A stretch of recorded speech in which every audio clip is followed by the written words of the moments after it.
nama saya Trilin Susana Tuwin dari Program Studi Pendidikan Guru Sekolah Dasar kelas 1F NIM 255860261918. Di sini saya mendapat tugas dari mata kuliah pengantar pendidikan dosen pengampu Bapak Antonius Setban dengan judul tugas pendidikan sebagai pilar utama pembangunan nasional.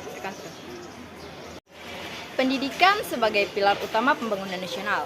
Materi ini membahas bagaimana pendidik memiliki peran sentral dan fundamental dalam proses pembangunan suatu negara. Pendidik tidak hanya dipandang sebagai sarana untuk mencerdaskan individu, tetapi juga sebagai fondasi yang kokoh untuk kemajuan di berbagai bidang, seperti ekonomi, sosial, dan budaya.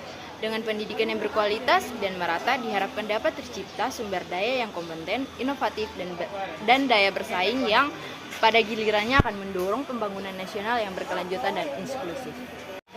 Subtema yang pertama, hubungan timbal balik antara pendidikan dan pembangunan. Pendidikan dan pembangunan memiliki hubungan yang saling mempengaruhi. Pendidikan dan pembangunan baik akan mendorong pembangunan, dan pembangunan yang sukses akan meningkatkan kualitas pendidik.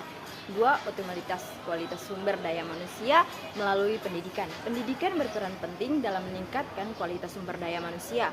Dengan pendidikan yang berkualitas, individu dapat mengembangkan potensi diri dan memberikan kontribusi positif bagi masyarakat. Pendidikan juga sebagai fondasi pembangunan. Peningkatan kualitas sumber daya manusia, pendidikan meningkatkan pengetahuan, keterampilan, dan kompetensi individu. Contoh konkret di Indonesia, Nusa Tenggara Timur, peningkatan kualitas SDM sumber daya alat manusia, program pelatihan vokasi di NTT dan berfokus pada sektor-sektor unggulan seperti pariwisata dan pertanian dapat meningkatkan keterampilan tenaga kerja lokal dan meningkatkan produktivitas, inovasi, dan teknologi. Dukungan pemerintahan daerah terhadap penelitian dan pengembangan universitas di NTT dapat mendorong inovasi dalam bidang pertanian, perikanan, dan energi terbarukan dan relevan dengan potensi daerah.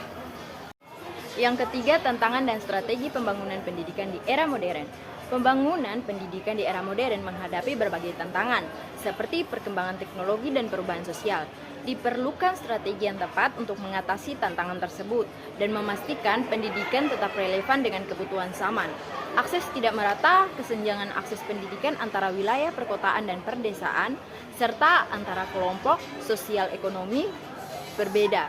Kualitas guru yang bervariasi dan kurangnya pelatihan yang memadai untuk menghadapi perkembangan teknologi dan metode pembelajaran baru. Kurikulum tidak relevan. Kurikulum yang kurang relevan dengan kebutuhan pasar kerja dan perkembangan zaman. Terima kasih.